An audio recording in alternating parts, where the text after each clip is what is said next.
Hello, everyone. I'm really excited to introduce to you Lew Webb from La Plata County. He is running for Congressional District 3. And Lew, I'm really excited that you have found time to spend with us to tell us a little bit about who you are and what your platform is and why people should vote for you. So, Lew, the floor is yours. Well, thank you, Cheryl. I appreciate it. Appreciate the time. Um, as Cheryl said, I am Lew Webb. I am a resident of La Plata County. We live about 15 miles northeast of Durango, up in the mountains. Um, Wife Laura, November will be 39 years. Four daughters. God has a sense of humor with that one.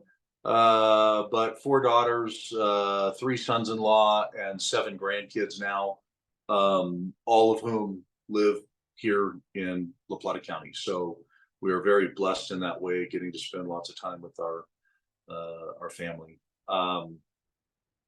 Actually, those grandkids, those seven grandkids, those are our posterity, for lack of a better term. And our founding fathers and documents speak a lot about our posterity, the fact that we have to maintain this constitutional republic for them, and that it's not going to be easy. So those grandkids, quite frankly, and your grandkids and your grandkids, that's my motivation for doing this, our posterity. I am not a politician. I am a retired business guy. I was a second generation automobile dealer. I really, I have a very nice, comfortable, retired life. I'll be 66 in a few days here, later in this month. And quite frankly, it'd be a lot easier for me just to live my life out and be retired and comfortable. And but that might be good for me, but that would not be good for our grandchildren. And so that's why I'm doing this. I have no desire to go spend 200 plus days a year in swampy Washington D.C. I just hope that I can have an apartment with a big water heater, lots of good hot water, so I can wash it off at the end of every day. Uh, anyway, that's kind of my motivation, who I am, where I live. Um, Everybody talks about the various issues that we have. We have lots of issues in this country. We have border, we have debt, we have inflation, we have our education system off the rails, we have our energy off the rails, and $4 gas and $5 diesel, and anyway, but those are I'll talk about the border for just a second. And it's not just the southern border. We have a northern border, and we have water borders over in Florida and the Gulf, and that are being invaded as well. But here's the way I see immigration. It's simple, and I'll speak to the southern border. Build the wall. I mean, that's not rocket science. Build the wall. Then enforce our immigration laws. That's easy. Enforce the laws that we have on immigration. And then, look, my number is 7 years. Some, you pick 5 years, pick 10 years, whatever you want. But if you broke into our country in the last 7 years, you get deported. Period. No exceptions. You just get deported. And if you have a criminal record, either in your country of origin or here, you get deported. I don't care how long you've been here. Now, again, that seems fairly simple to me. Looking at, though, some of those folks that have been here longer, I kind of look at it like a common law marriage. If you've been together a long, long time even though you haven't been married, technically, you are considered married. If you waded across that river, 34 years ago, and you have children and you have grandchildren born here, and you have had the same job for 26 years or whatever, look, you get grandfathered in. We're not going to deport that individual. But again, if you've broken into our country, I don't care how or when or why, no exceptions, you get deported. So that's kind of how I look at immigration. These things, there's lots of different issues like energy. We have hugely expensive gas and diesel. That drives the price of everything we buy at the grocery store, everything we buy at Walmart, everything we buy, period, is way more expensive because everything has to be trucked. So everything is more expensive as a result of the fact that we buy our oil and gas from other countries, making them wealthy, and don't use our own resources here and cause everything to be more expensive. The cost of living just goes out of sight. Everybody has to go to the grocery store. Everybody has to go to the gas pump. That's just stupidity to me. So those kinds of things I look at, and I think that's just insanity. Education. We teach our kids with educators that bring their own socio-sexual political views into the classroom, and teach our kids that they can be boys, girls, zebras, giraffes, chipmunks, whatever. That, again, is stupidity. Let our children be children. Do not groom them for any particular socio-sexual political position. Let our children grow up and establish their own opinions and positions based on their own life experiences. That doesn't seem, again, like rocket science to me. So anyway, we have myriad issues just like that. We have veterans issues, we have inflation issues, we have, like I said, education issues, we have land and water issues. All of these things, folks, are symptoms. These are symptoms of an overarching disease. Look, if you have a disease, but you treat the symptoms, you can sometimes feel better for a while. But eventually, if the disease is left uncured, in most cases, you die of that disease. America is sick, folks. And all of these issues that everybody's talking about, those are all the symptoms of the disease. The disease itself is corruption. Our government and its bureaucracies are totally corrupt. And until we cure the disease, our country will continue to descend into the abyss and eventually will die, and it will cease to exist. Let me tell you something else. We are being destroyed intentionally. Our economy is being destroyed on purpose. Like I talked about a moment ago, our prices are being driven up purposely. We are purposely not accessing our own resources, so that artificially raises fuel prices, which raises every other price of every other thing. I want to add something real quickly here. If you take a napkin, for example, and you evaluate how much of the cost of that napkin that you pay at the grocery store when you buy that napkin is government fees and permits and registrations, attorney fees, and insurances, it's crazy. It is such a huge percentage. A napkin's made out of paper. I assume it starts as wood somewhere.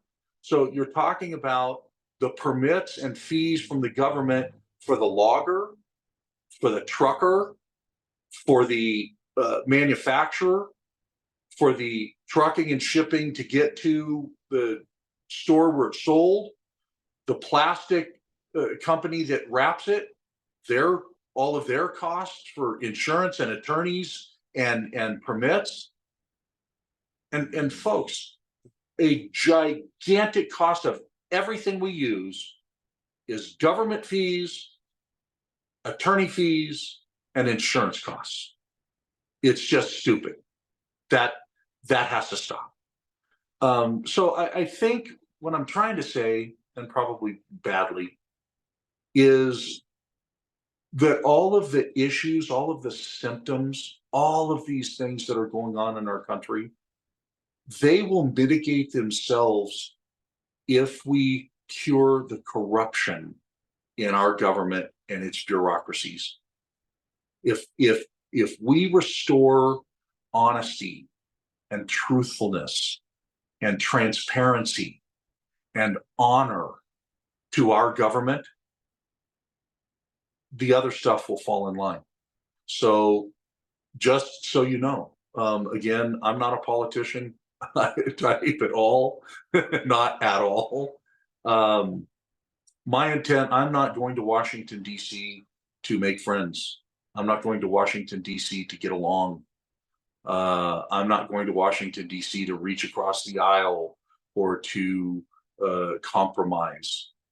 I'm going to Washington, D.C. to pick a fight, and a big fight, and a fight that we as Americans must win. Because if we don't win the fight of restoring our government to serving we the people, we run this country, not the government, not those 535 people in the House and the Senate and the president and the vice president. They work for us. They are representatives. They are servants, not celebrities. These people must be brought back into line so that our government works for us, and that can't happen without transparency and honesty and honor in our government. Our First Amendment, part of the First Amendment is the freedom of the press. And freedom of the press was given to us by our founders, not to report on sporting events or celebrities and movie stars. And our founders gave that to us so that the press was free to investigate anything it wanted to and report back to we the people to keep our government transparent.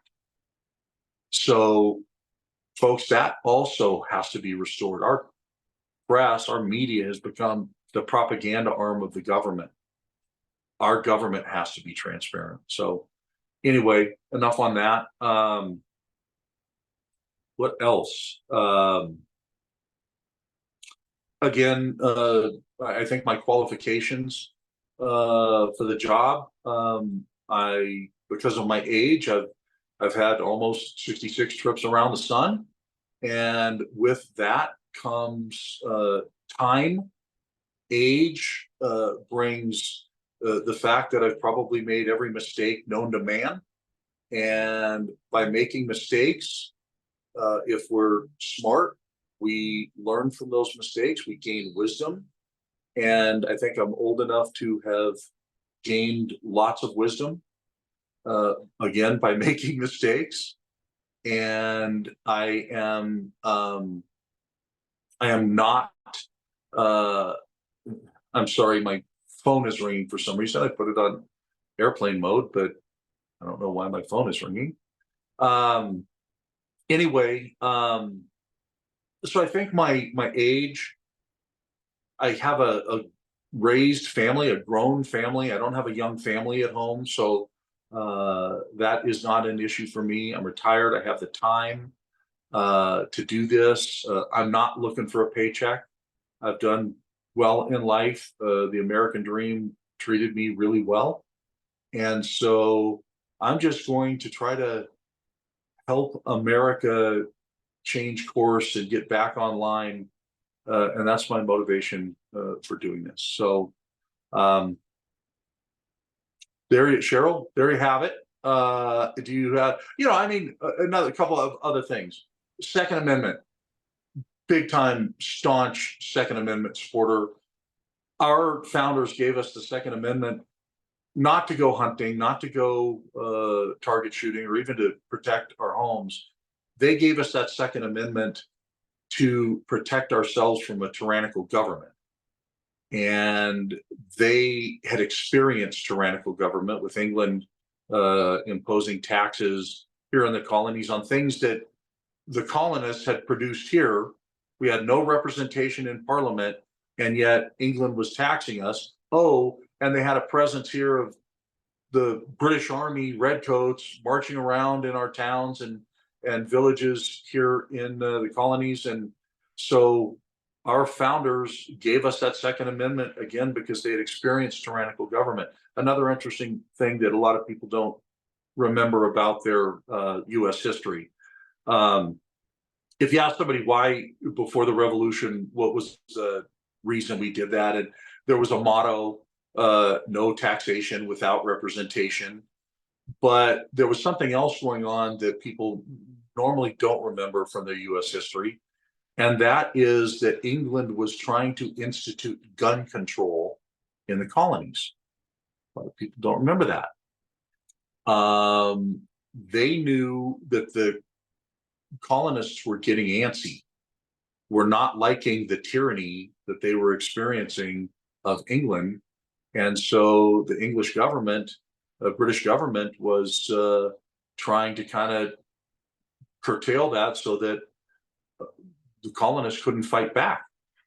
Does that sound familiar to anyone? Let me ask a question. What nation's government would want to take the guns away from its citizens unless it was planning to do something for which its citizens would shoot them? That's pretty simple to me. And it's very interesting.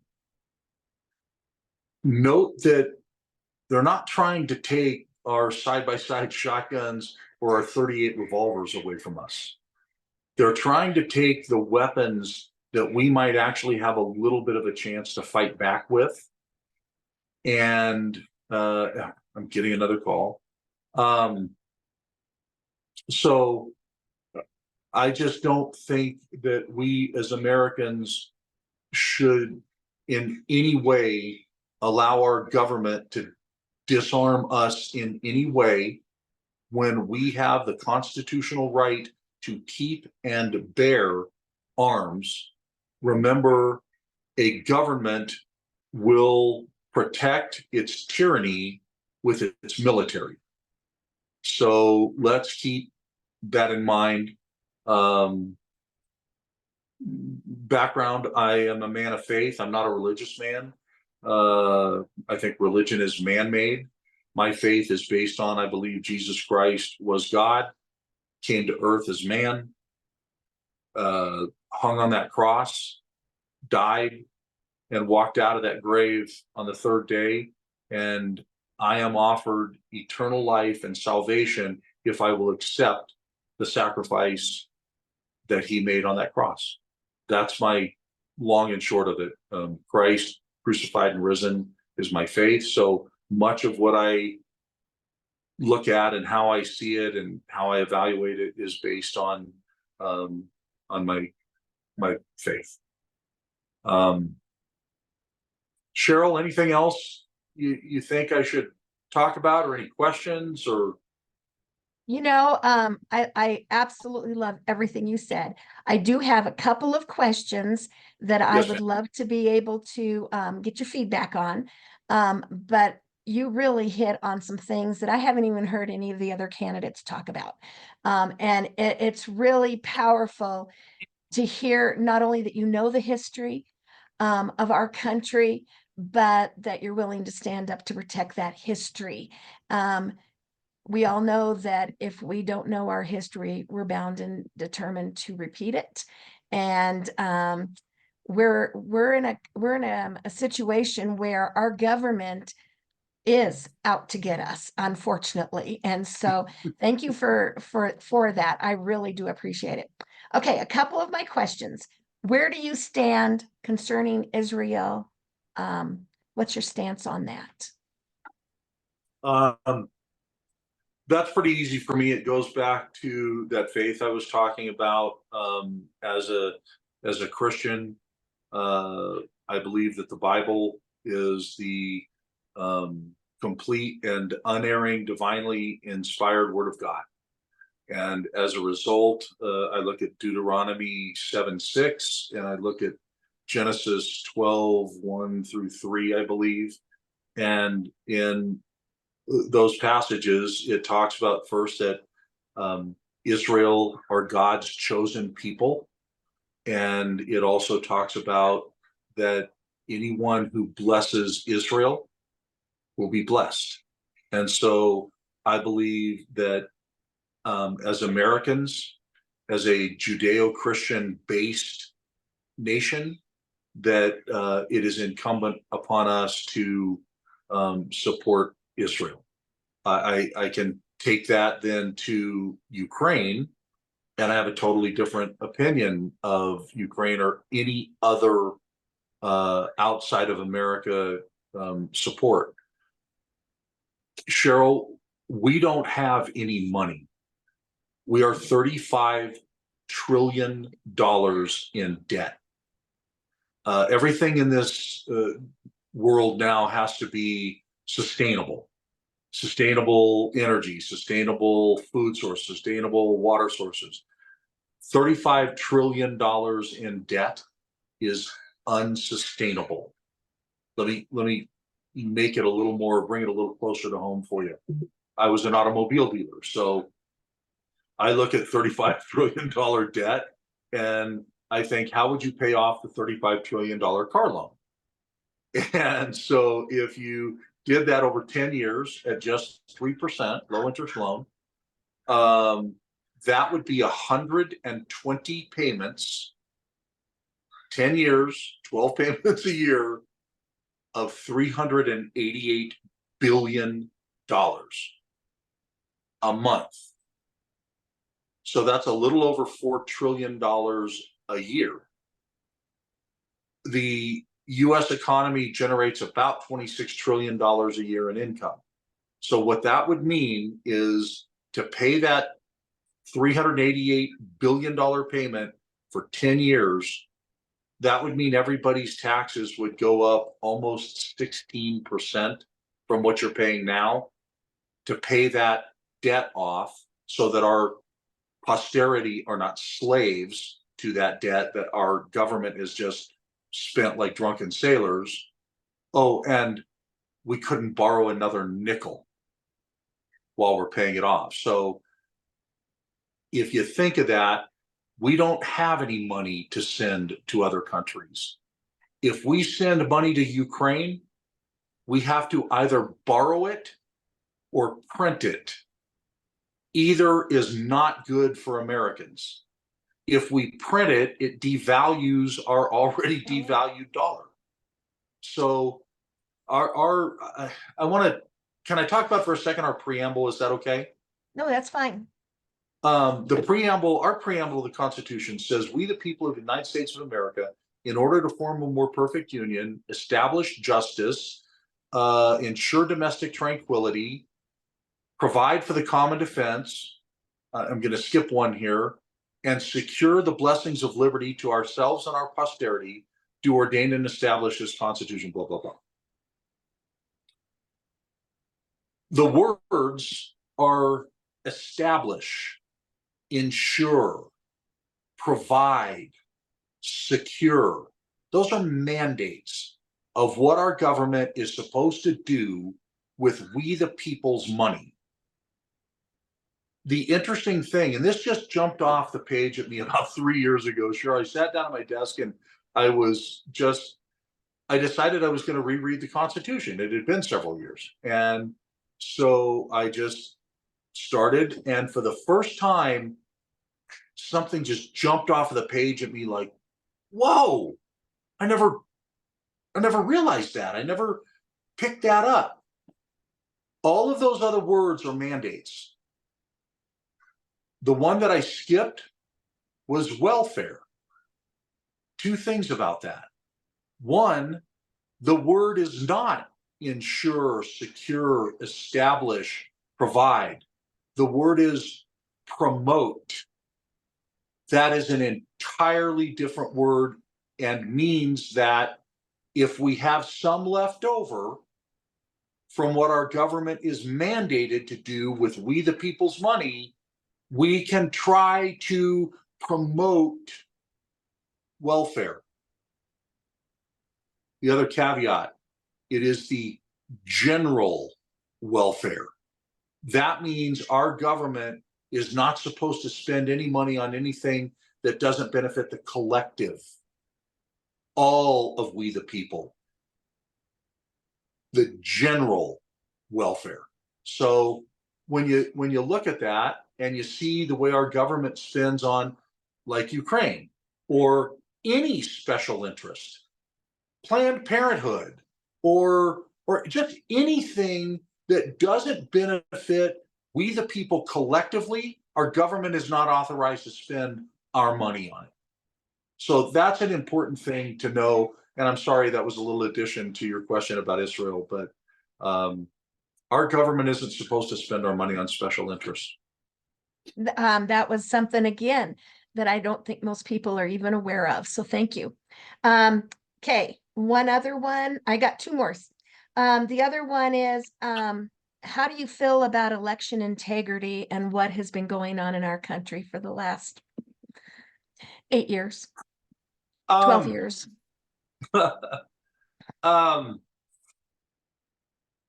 I learned a long time ago that if I stepped in a pile of and it looked like dog poop and it smelled like dog poop, and I got it on my mama's carpet and she slapped me for getting it on her carpet, it was probably dog poop.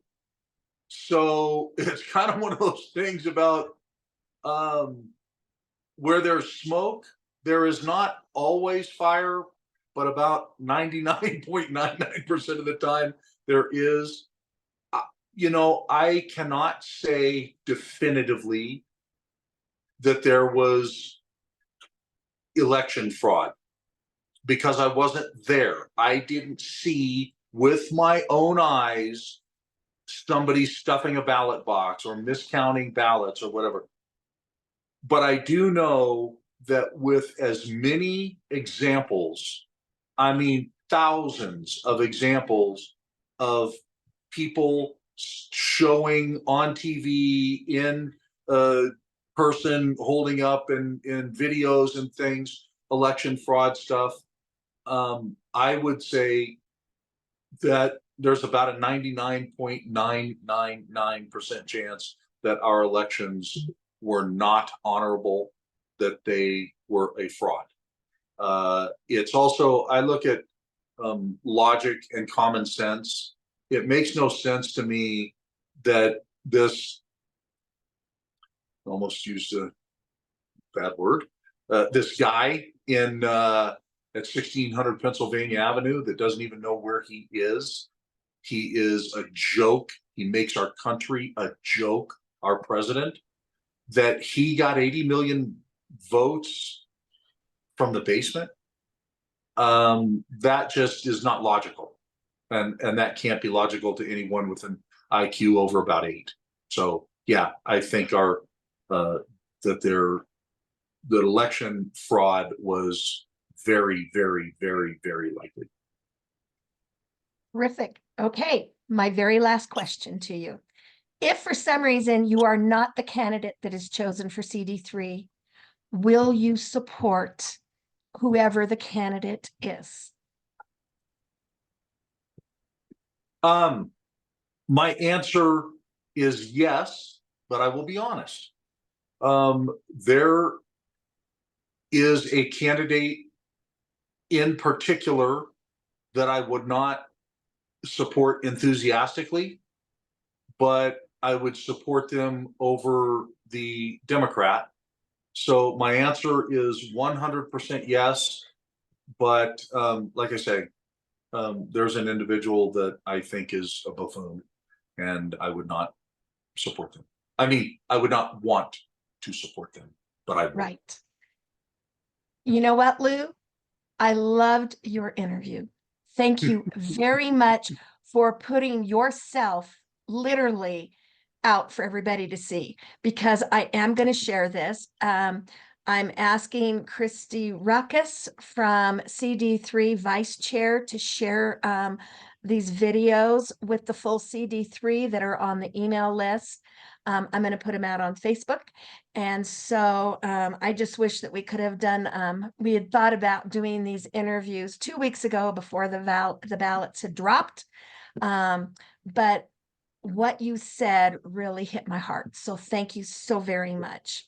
And I'm not allowed, myself, I am going to try to keep neutrality since I am the chair for Alamosa County, and also sort of the chair for the SLV GOP, which I've already explained to you. You know, that's the 6 counties in the valley in Colorado.